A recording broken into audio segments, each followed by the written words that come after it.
ලෝකෙ දරුණු මිනිස්සු ඉන්න තැනක් තමයි UFC කියලා කියන්නේ. හැබැයි එක් මිනිහෙක් ඉන්නවා ගොඩක් අය බය. ඔහු සරණකදී වැඩි කතා කරන්න. වැඩි hina වෙන්නේ නැහැ. ඔහු ගාව තියෙන්නේ එක් දරුණු වම් මතේ පාරක් විතරයි. ඒ පාර වැදුණු ඕනම කෙනෙක් විතරම සීනේ තියෙනවා.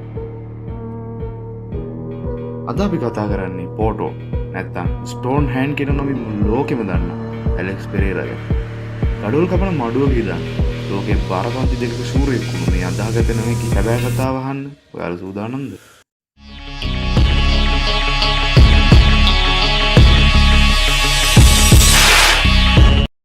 ඇලෙක්ස්ගේ කතාව පටන් ගන්නේ බ්‍රසීලයේ තම දුප්පත් පැල්පත් නිවසක.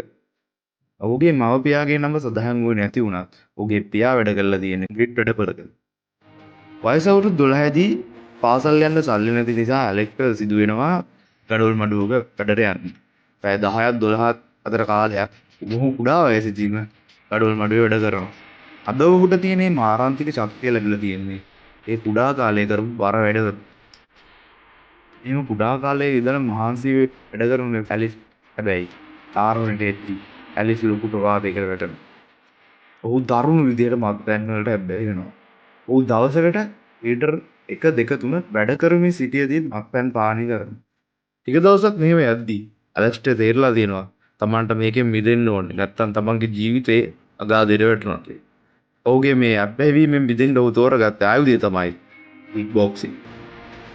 කික් බොක්සිං ලෝකයේ ඔහු රජෙක් වුණා. ග්ලෝරි කික් බොක්සිං ඉතිහාසයේ බරපන්ති දෙකක ශූරතාවයේ කවර දරු පළවෙනි නිසා. ඔය අතර තමයි ඔහුගේ පරම සතුරා ඌටම වන්නේ. ඒ තමයි ඊස්රායල් අදසන්. ඇලෙක්ස් කික් බොක්සිං වලදී අදසන්යව දෙවරක් පරාජය කළා. අන්තිම වතාවේ ඔහු සීනේ තියෙන්නම නොකවුට් කරා. ඇලෙක්ස්ට MMA ඉන්න උදව් කරන්නේ හිටපු UFC දිගුර ෆ්ලවර් ටෙක්සේරියා. ඇඩසන්යා UFC වලට ගිහින් ලෝක ශූරයා වෙලා රජ වෙද්දී ඇලෙක්ස් කවුරුත් දැනගෙන හිටියේ නෑ. හැබැයි ඇලෙක්ස් UFC වලට ආවේ තමන්ගේ පරණ හතුරා පන්නාගේ. UFC වලට ඇවිත් තරග තුරක් යන්න කලින් ඔහු ඇඩසන්යා එක්ක සටන් කරන්න අවස්ථාව ගත්තා. හැමෝම කිව්වේ ඇලෙක්ස් දෙන්නේ බෑ කියලා. හැබැයි UFC 281 දී පස්සන වටේදී ඒ මාරාන්තික වම් පාර ක්‍රියාත්මක වුණා. ඇඩසන්යා පරදා ඇලෙක්ස් ලෝක ශූරයා වුණා. එතනින් නැවතුනේ නෑ. අද ඔහු බාරපන්ති දෙකක ලෝක ශූරයෙක්.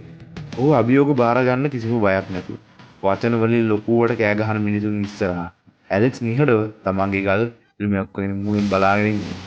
ඒ නිහඬි භාවයේ තියෙන බය ප්‍රතිවාදය අතරම කලින් පරාජය කරනවා. ඇලෙක්ස්ගේ ජීවිතෙන් අපිට ඉගෙන ගන්න තියෙන දේ මොකක්ද? ඔයා කොච්චර ආගාධයක හිටියත්, ඔයාට කොච්චර අබ්බැහිකම් තිබුණත්, නිවැරදි විනේ තා කැපවීම තිබුණා. ලෝකේ ඕනම කෙනෙක් දැනගස්සන්න ඔයාට පුළුවන්. ගඩොල් කපන්නේ ලෝක සුදුුනේ. එහෙම. ඔයාලා හිතන්නේ මොකද්ද?